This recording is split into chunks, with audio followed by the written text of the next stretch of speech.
नमस्कार दोस्तों, YouTube channel धीरज और एसएससी में आपका स्वागत है। तो देखते हैं, आज बहुत अच्छा टॉपिक है।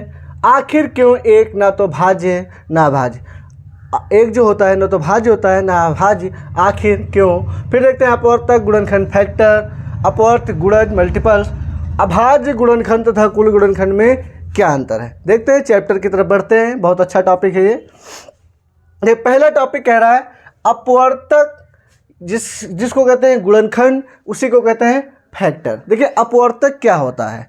एक प्रकार से हम इसको कहते हैं भाग। ये जो संख्या दी हुई है, किस किस संख्या से भाग हो जाएगी, उसे ही अपवर्तक कहते हैं, उसे ही गुणनखंड और फैक्टर कहते हैं। जैसे 15 देखते हैं किस किस संख्या से भाग हो जाएगा। तो 15 जो है हमारा 1 से भाग हो जाएगा, 2 से भाग नहीं होगा, 3 से भाग हो जाएगा, 5 से भाग हो जाएगा और 15 से भाग हो जाएगा। इसी को हम फैक्टर, गुणनखंड या अपवर्तक कहते हैं। ठीक, यानी अपवर्तक है या फिर गुणनखंड या फिर फैक्टर, या फिर ये कि किस किस संख्या से भाग हो सकता है, उसे ही अपवर्तक, गुणनखंड या फिर फैक्टर कहते हैं। अब हम बात करते हैं 20 के। तो 20 भी देखिए किस किस से भाग हो जाएगा। 1 से भाग हो जाएगा, 2 से, 3 से नहीं होगा, 4 से भाग हो जाएगा, 5 से हो जाएगा, 10 से हो जाएगा और फिर 20 से हो जाएगा। ठीक, अब बात करते हैं अपवर्त क्या होता है। अपवर्त गुणज या फिर मल्टीपल्स। ठीक, एक प्रकार से हम कह सकते हैं गुणा करना होता है। 1 से गुणा करो, 2 से, 3 से, 4 से, या हम कह सकते हैं पहाड़ा लिखना होता है, टेबल। ठीक, अब जैसे 8 का अगर हम बात करें तो 8 का पहले 1 से गुणा करेंगे तो 8 एक कम 8, फिर इसमें 2 से गुणा करेंगे तो 8 दूनी 16, फिर 3 से गुणा करेंगे तो 8 त्रुक 24। इसी प्रकार से करते चले जाएंगे। 8 चक्कू 32, 8 पंचे 40। ठीक, इसी प्रकार से कहाँ तक चला जाएगा, अनंत तक। क्योंकि पहाड़ा तो 8 10 10 80 पर ख़त्म हो जाएगा, लेकिन गुणा 10 से, 11 से, 12 से, 13 से, यानी ये कहाँ तक जाएगा, अनंत तक। लेकिन इसकी संख्या लिमिट होती है। यानी 15 को किस किस संख्या से भाग किया जा सकता है, तो वो संख्या 1 3 5 15। 20 का 1 2 4 5 10 20, यानी इसकी संख्या लिमिट है। चाहे 10 आए चाहे 15, यानी कोई आंसर लिमिट हो जाएगा। इसका कोई लिमिट नहीं, अनंत तक जाएगा। ठीक, अब इसी प्रकार से अगर हम 12 की बात करें, 12 के अपवर्त या फिर गुणज या मल्टीपल आपसे पूछ ले तो कुछ नहीं करना है। 12 एक कम 12, 12 दूना 24, 12 तिया 36, 12 चौक 48, 12 पंचे 60, 12 छंग 72। इसी प्रकार से कहाँ तक, अनंत तक चला जाएगा। ठीक, समझ गए अपवर्तक क्या होता है, अपवर्त क्या होता है। अपवर्तक जो होता है एक प्रकार से किस किस संख्या से भाग दिया जा सकता है, और अपवर्त क्या होता है एक प्रकार से गुणा या फिर पहाड़ा लिख दो, हमारा हो जाएगा। अब देखते हैं नेक्स्ट टॉपिक क्या है। उभयनिष्ठ गुणनखंड, समापवर्तक, कॉमन फैक्टर। देखिए, जैसा इसका नाम लिखा है उसी के हिसाब से समझिए। देखिए, उभयनिष्ठ क्या होता है। उभय मतलब होता है जो दोनों तरफ हो। जैसे उभयचर जंतु क्या होता है, जो दोनों जगह चल सके। ठीक, इसी प्रकार से उभय क्या होता है, जो दोनों जगह होता है। तो देखिए 15 तथा 40 के उभयनिष्ठ गुणनखंड। गुणनखंड हमने बताया था अपवर्तक, गुणनखंड, फैक्टर एक ही चीज़ होता है। तो पहले तो हम बात करते हैं 15 के गुणनखंड लिख लें। तो 15 के गुणनखंड कौन से होंगे, 1 होगा, 3 होगा, 5 होगा, 15 होगा। ठीक, फिर 40 की अगर हम बात करें, ठीक, तो 40 में कौन कौन सा होगा, 1 होगा, 2 होगा, 4 होगा, 5 होगा, 5, फिर 1 से कट जाएगा, 2 से, 4 से, 5 से, 6 से नहीं कटेगा, 7 से नहीं कटेगा, 8 से कट जाएगा, फिर 10 से, फिर 20 से, फिर 40 से। तो अब हम बात करते हैं उभयनिष्ठ गुणनखंड। उभयनिष्ठ गुणनखंड जो दोनों में है, तो वो कौन कौन सा होगा, लिखेंगे यहाँ पर। उभयनिष्ठ गुणनखंड, गुणनखंड। अब देखिए, गुणनखंड को ही क्या कहते हैं, अपवर्तक। उभय मतलब क्या होता है, दोनों में होता है। सम मीन्स क्या होता है, जो दोनों में हो। ठीक, सम अपवर्तक। कॉमन मीन्स क्या होता है, जो दोनों में हो। ठीक, फैक्टर में है तो गुणनखंड होता ही है। तो देखिए उभयनिष्ठ गुणनखंड कहिए या फिर कॉमन फैक्टर कहिए या फिर समापवर्तक कहिए, तीनों एक ही चीज़ें हैं। तो कौन कौन सा मिल रहा है, तो देखिए एक मिल रहा है हमारा, तो यहाँ पर एक लिख देंगे, ठीक। और कौन सा मिल रहा है, 5 मिल रहा है हमारा, ठीक। तो उभयनिष्ठ गुणनखंड कौन कौन से आए हमारे, 1 और 5। अब बात करते हैं नेक्स्ट क्वेश्चन। अब यहाँ पर क्या कह रहा है, उभयनिष्ठ गुणज, गुणज कह रहा है, वहाँ पर क्या था, उभयनिष्ठ गुणनखंड था। नेक्स्ट देखिए पिछले में क्या है, यहाँ पर हमारा गुणनखंड है जिसकी कोई लिमिट है, यानी 1, 5 आंसर, इसके अलावा कोई आंसर नहीं होगा। अब आते हैं गुणज की तरफ। उभयनिष्ठ गुणज, तो पहले तो हम बात करते हैं गुणज देख लेते हैं, ठीक। उभयनिष्ठ गुणज कह रहा है ना, तो 3 और 4 के पहले तो हम गुणज देख लेते हैं। तो 3 के गुणज कौन कौन से होंगे, 3, 6, 9, 12, 15, 18, 21, 24, 27, 30, 33, 36, इसी प्रकार से कहाँ तक, अनंत तक। फिर हम 4 के देखते हैं। 4 के आ जाएगा हमारा 4, 8, 12, 16, 20, 24, 28, 32, 36, इसी प्रकार से अनंत तक। अब बात करते हैं उभयनिष्ठ गुणज। देखिए उभयनिष्ठ गुणज, ठीक। उभयनिष्ठ गुणज में कौन कौन आएगा, तो देखिए कौन कौन सा है, उभयनिष्ठ यानी वही कॉमन, ठीक, या फिर सम अपवर्त। अब देखिए कौन कौन सा, तो देखिए वो संख्या है हमारी 3, 6, 9, 12, यानी कौन सी संख्या मिल रही है, 12, ठीक। फिर कौन सी मिल रही है, 24, कौन सी मिल रही है, 24, ठीक। फिर कौन सी मिल रही है, 36, ठीक, कौन सी मिल रही है, 36। इसी प्रकार से अनंत तक कई मिलेंगे ना, क्योंकि कई जब है तो कई मिलेंगे। देखिए एक तो तरीका ये है कि हम इसके अपसार, इसके भी अपवर्त लिखें, इसके भी अपवर्त लिखें। दूसरा तरीका ये था कि हम 3 और 4 का लासा ले लें। देखिए 3 और 4 का जब हम लासा लेंगे, ठीक, 2 से काटा 3, 2, फिर 2 से काटा 3, 1, फिर 3 से काटा 1, 1, 2 दूना 4 3 12, यानी एलसीएम कितना आ गया, 12। तो अगर हम ना चाहें कि 3 का लिखें या फिर 4 का लिखें, तो हम डायरेक्ट उभयनिष्ठ गुणज में सिर्फ 12 का एलसीएम 12 का लिख दें। 12, 24, 36, 48, 60, इसी प्रकार से अनंत तक। अब हम बात करते हैं 4 तथा 40 का उभयनिष्ठ गुणनखंड लिखना है। 4 तथा 10 का उभयनिष्ठ गुणनखंड हमको लिखना है। अब देखिए 4 तथा 10 का उभयनिष्ठ गुणज कह रहा है, तो हम 4 और 10 का इसी प्रकार से ना लिखकर हम अगर चाहें, ठीक, अगर चाहो तो सेम टू सेम कर लेते हैं। देखिए इस प्रकार से, तो पहले 4 और 10 का मतलब एलसीएम लेंगे, ठीक। तो देखिए 4 और 10 का जब हम एलसीएम लेंगे तो 2 से घटेंगे, 2 दूना 4, 2 पंचे 10, फिर 2 से 2 1 कम 2 5, फिर 5 से करेंगे यानी 1 1, यानी 2 दूना 4 पंचे 20, कितना आ गया 20। एलसीएम कितना आ गया 20। तो हम चाहे उभयनिष्ठ गुणज से पूछ रहा है तो डायरेक्ट हम 20 का एलसीएम लिख दें, यानी हम कह सकते हैं 4 तथा 10 का उभयनिष्ठ गुणज, उभयनिष्ठ गुणज अगर हमसे पूछ रहा है तो डायरेक्ट हम 20 का क्या लिख सकते हैं, 20 का अपवर्त लिख दे बस, 20, 40, 60, इसी प्रकार से कहाँ तक लिखेंगे, अनंत तक, ठीक। अब बढ़ते हैं नेक्स्ट क्वेश्चन की तरफ।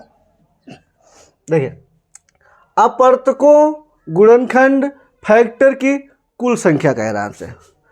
अपवर्तक या फिर गुणनखंड या फिर फैक्टरों की कुल संख्या, जैसे पूछ ले कि 80 के अपवर्तकों की कुल संख्या कितनी है।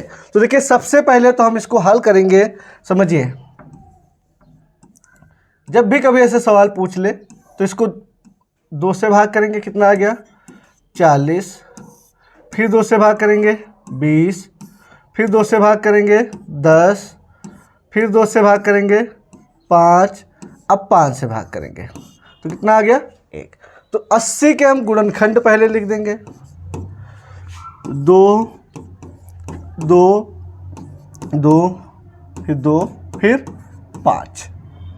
अब देखिए अगर हमसे पूछता गुणनखंड की अपवर्तक या गुणनखंड की जगह पूछ लेता अभाज्य गुणनखंड, तो अभाज्य गुणनखंड कितने हैं 1, 2, 3, 4, 5 हमारा आंसर हो जाता। ठीक, लेकिन हमसे पूछ रहा है अपवर्तकों की कुल संख्या, तो देखिए यहाँ पर लिखेंगे 2 की घात 4 गुणे 5 की घात कितना है 1। तो अपवर्तकों की जब कुल संख्या हमसे पूछता है तो जितनी घात होती है उसमें 1 जोड़ेंगे, यानी कितना हो जाएगा 5, फिर इसमें 1 जोड़ेंगे कितना हो जाएगा 2, इसकी क्या होता है गुणा करना होता है, 5 दूना 10, अपवर्तकों की कुल संख्या आ जाएगी 10। ये तो हो गया हमारा सूत्र। अगर हम लिखना चाहें जिस प्रकार से हम जानते हैं अपवर्तक कैसे निकाला जाता है, तो देखिए हम इसके जब अपवर्तक निकालेंगे तो हमारे 10 ही आएंगे। कैसे 80 किस किस संख्या से भाग हो जाएगी 1 से 2 से 4 से 5 से 8 से 10 से 16 से 20 से 40 से 80 से। ठीक, ये हो गया 80 के अपवर्तक। अब देखिए कितने हैं 1, 2, 3, 4, 5, 6, 7, 8, 9, 10। तो ये हमने डायरेक्ट सूत्र से निकाल लिया। ठीक, यहाँ पर अगर कोई बड़ी संख्या भी दे दे, ठीक, उसको भी हम पहले इसके गुणनखंड के रूप में लिखेंगे। अभाज्य गुणनखंड के रूप में जब लिख जाए तब हम देखते हैं, यानी अब इसको देखिए इससे छोटा रूप नहीं तोड़ा जा सकता। तो अब 2 की घात 4 5 की घात 1, तो 2 की घात 4 जो लिखा है इसमें यहाँ पर एक घात बढ़ाकर लिखा जाता है, 4 की जगह 5, 1 की जगह 2, फिर उसकी आपस में गुणा होती है। ठीक, अगर हम इसके अपवर्तक पीछे जाकर देखें कई सवालों में, ठीक, जैसे इसी को देख लें 15 के कितने अपवर्तक हैं, 15 के अगर अपवर्तक की बात करें तो देखिए 15 के कुल कितने अपवर्तक हैं, पहले इसको 3 से काटेंगे कितना आ गया 5, फिर 5 से काटेंगे 1, यानी हम 15 के जो अपवर्तक की बात करें 3 गुणे 5, यानी 3 की घात कितना है 1, 5 की घात कितनी है 1। लेकिन कुल अपवर्तकों की जब हमने बात की थी तो इससे एक संख्या बढ़ाकर लिखेंगे, यानी 2, इससे एक संख्या बढ़ाकर लिखेंगे और गुणा कर देंगे, कितना आ गया 4। तो देखिए 15 के कुल अपवर्तक कितने 1, 2, 3, 4। इसी प्रकार से अगर हम 40 की बात करें, ठीक, इसी प्रकार से अगर हम 40 की बात करें तो देखिए 2 से काटेंगे कितना आ गया 20, फिर 2 से काटेंगे 10, फिर 2 से काटेंगे 5, फिर 5 को काटेंगे 1, तो ये आ गया 2 गुणे 2 गुणे 2 गुणे 5, यानी 2 की घात कितना 3, 5 की घात 1। अब कुल अपवर्तकों की संख्या, यहाँ पर एक संख्या बढ़ा देंगे 4, यहाँ पर एक संख्या बढ़ा देंगे, गुणा करेंगे 8। देखिए 1, 2, 3, 4, 5, 6, 7, 8। समझ गए अच्छे से। अब आते हैं अपने मेन टॉपिक की तरफ। ठीक, अगर अपवर्तकों की कुल संख्या पूछी जाए तब तो यहाँ पर हमको एक एक्स्ट्रा करना है और उसको गुणा करना है। अगर हमसे सिर्फ इतना पूछ ले कि अभाज्य गुणनखंड हैं कितने, तो 1, 2, 3, 4, 5, या फिर यहाँ कर लीजिए, या इस रूप में अगर लिखा है तो 4 और 1 5, सिर्फ और सिर्फ गुणा करना है। और अगर हमसे पूछ रहा है अपवर्तकों या फिर गुणनखंडों की संख्या, तब इसमें 1 जोड़ेंगे, इसमें 1 जोड़ेंगे, उसको आपस में गुणा करेंगे, क्योंकि नेक्स्ट सवाल हमारा इसी प्रकार का है। देखिए यहाँ पर कह रहा है 60 के अभाज्य गुणनखंड तथा कुल गुणनखंड बताइए। 60 के अभाज्य गुणनखंड बताना है तथा कुल गुणनखंड बताना है। ठीक, यही हमारा अंतर है, अभाज्य गुणनखंड और कुल गुणनखंड में क्या अंतर है पूछ रहा है, क्योंकि सवाल हमारा कुछ भी पूछ सकता है। अगर कुल गुणनखंड पूछेंगे तो वो बताना होगा, अभाज्य गुणनखंड पूछेगा तो वो बताना होगा। तो देखिए 60 के अभाज्य गुणनखंड की अगर बात करें तो 60 को सबसे पहले तो हम भाग करेंगे, 2 से कितना आ गया 30, फिर 2 से 15, 3 से 5, फिर 5 से 1, यानी हम कह सकते हैं 60 के गुणनखंड आ गया 2 गुणे 2 गुणे 3 गुणे 5। तो अगर हम अभाज्य गुणनखंड की बात करें, ठीक, 60 के अभाज्य गुणनखंड, तो 1 2 3 4 अभाज्य गुणनखंड कितने होंगे? 4। लेकिन अगर इसी जगह हमसे कुल गुणनखंड पूछ ले तो देखिए हम इसको लिखेंगे 2 की घात कितना हो जाएगा? 2, 3 की घात 1, 5 की घात 1। अगर कुल गुणनखंड हमसे पूछ रहा है, यानी कुल फैक्टर या फिर कुल गुणनखंड, तो लिखेंगे यहाँ पर 1 बढ़ा देंगे 3, यहाँ पर 1 बढ़ा देंगे 2, यहाँ पर 1 बढ़ा देंगे 2, और इनकी आपस में क्या करना है? गुणा। 3 दूना 6, 6 दून 12। ठीक, ये हो गए कुल गुणनखंड और ये हो गए अभाज्य गुणनखंड। अभाज्य गुणनखंड देखिए 1 2 3 4 ये होते हैं अभाज्य गुणनखंड, और कुल गुणनखंड या कुल फैक्टर वो आपको पता है कैसे। देखिए अगर हम निकालना चाहें, देखिए 60 के जो अपवर्तक हैं यानी किस किस संख्या से कट जाएगा, तो देखिए 1 से कट जाएगा, 2 से, 3 से, 4 से, 5 से, 6 से, और 7 8 से नहीं कटेगा, 9 10 से, फिर 12 से, फिर 15 से, फिर 20 से, 30 से, 60 से। तो देखिए कुल कितने आ गए? 1 2 3 4 5 6 7 8 9 10 11 12। ये हो गए अपवर्तक या कुल गुणनखंड, और ये क्या है? हमारे अभाज्य गुणनखंड। ठीक, अगर इस रूप में ना देकर घात के रूप में लिखा है तो अगर अभाज्य गुणनखंड पूछ रहा है तो यहाँ पर सिर्फ जोड़ेंगे 2 1 3 1 4। लेकिन अगर कुल फैक्टर कह रहा है तो इसमें एक एक संख्या बढ़ाएंगे फिर उसकी गुणा करेंगे, क्योंकि इस सवाल में हमारा उसी रूप में दे रखा है अभाज्य गुणनखंड बताइए और कुल गुणनखंड बताइए। तो जब हम अभाज्य गुणनखंड बताएंगे, ठीक, तो क्या करेंगे? 3 और 4 कितना हो गया? 7, और 7 और 2 9, यानी ये हमारा आंसर हो गया। 3 और 4 7 और 2 9। ठीक, या समझ गए। और कुल गुणनखंड जब पूछेगा तो इसमें क्या करेंगे? एक संख्या बढ़ाएंगे, ठीक, इसमें एक संख्या बढ़ाएंगे, फिर इसमें एक संख्या बढ़ाएंगे, फिर इसमें एक संख्या बढ़ाएंगे, और इसमें आपस में क्या करना है? गुणा। यानी 4 पंचे 20 तिया 60। तो कुल गुणनखंड कितने हो जाएंगे? 60। और अभाज्य गुणनखंड कितने हैं? 3 और 4 7 और 2 9। ध्यान रखना, बहुत अच्छा सवाल है। अब देखते हैं नेक्स्ट सवाल। ये भी बहुत अच्छा सवाल है। कह रहा है आखिर क्यों एक ना तो भाज्य है और ना अभाज्य? क्योंकि हम जब भी अगर हमसे पूछता था प्रथम 5 अभाज्य संख्याएं लिखें तो हम स्टार्ट कहाँ से करते थे? 2 से, 3 5 7 11, ठीक, यहाँ से स्टार्ट करते थे, 1 से नहीं स्टार्ट करते थे। अगर भाज्य संख्याओं की बात करें तो 4 6 8 9 इस प्रकार से लिखते थे। लेकिन एक के बारे में जो हम कहते थे तो कहते थे ना तो ये भाज्य ना अभाज्य। आखिर क्यों, ये समझिए अच्छे से। देखिए भाज्य भाज्य जो डिपेंड करता है वो होता है अपवर्तक या फिर गुणनखंड। अपवर्तक या फिर गुणनखंड। हम देखते हैं यहाँ पर ये जितने भी अभाज्य संख्याएं हैं, ठीक, जितनी भी अभाज्य संख्याएं हैं, और ये क्या है हमारी? ये हमारी भाज्य संख्या है, ठीक। तो हम इनके पहले अपवर्तक ज्ञात करते हैं, ठीक। जितनी भी अभाज्य संख्या है, जैसे 2 के अपवर्तक, यानी 2 किस किस के पहाड़ में आता है? 1 2। 3 की बात करें 1 3। 5 की बात करें 1 5। और जो हमारी भाज्य हैं इसके अपवर्तक ज्ञात करना चाहें तो 4 किसके किस में? 1 2 4, ठीक। 9 की अगर बात करें 1 3 9। या फिर हम 12 की बात करें तो 1 है 2 है 3 है 4 है 6 है 12 है। अब देखिए क्या होता है, भाज्य अभाज्य की अगर परिभाषा की बात करें तो जो अभाज्य संख्या होती है उसके 2 अपवर्तक होते हैं, केवल और केवल 2 अपवर्तक, ठीक। चाहे जो भी अभाज्य संख्या होगी उसके 2 अपवर्तक होंगे, 1 और 11। यानी जो भी संख्या हो, जैसे 13 का कौन कौन सा अपवर्तक होंगे? 1 और 13। यानी जो भी अभाज्य संख्या है उसके कितने अपवर्तक होते हैं? 2। और जो भाज्य संख्या होती है उसके अपवर्तक कितने होते हैं? 2 से अधिक, ठीक। इसमें कितने होते हैं अपवर्तक? 2। और इसमें क्या होते हैं? 2 से अधिक। ध्यान रखना। अभाज्य संख्या कौन है? जिसके अपवर्तक सिर्फ और सिर्फ 2 आए। कोई भी 1 2 1 3, यानी कितने आएंगे अपवर्तक या फिर गुणनखंड? सिर्फ और सिर्फ 2।